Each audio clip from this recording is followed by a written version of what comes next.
ব্যাপার তো, আরে আমরা সাইড দিয়ে চলে যাই, সব দাঁড়িয়ে গেলে তারা এখানে বুঝলাম এইদিকে সাইড দিয়ে চলে গেলে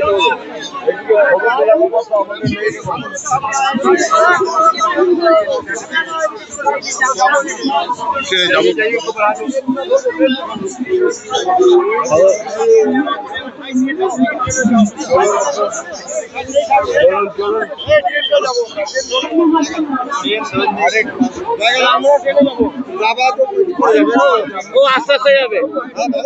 হ্যাঁ হ্যাঁ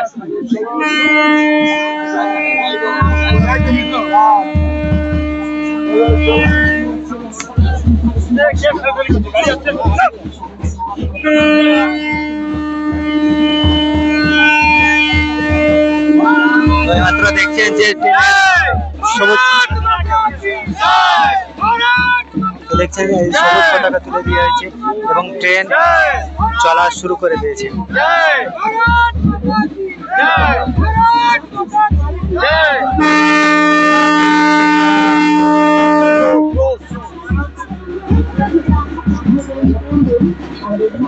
এই যে দীর্ঘ অপেক্ষার পরে 20 বছর পরে দেখতে পাচ্ছেন যে নসিপুর রেল ব্রিজের উপর দিয়ে এই ট্রেনটি চলার জন্য প্রস্তুত এবং সেই ট্রেনটি স্টার্ট হয়ে গেছে।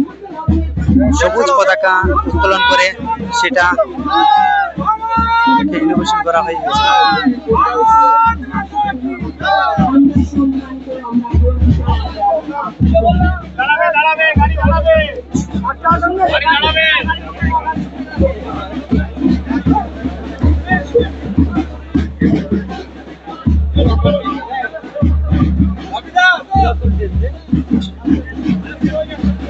ট্রেন পুরো তো অনেক কিন্তু লাইনটা অল্প দাঁড়াবে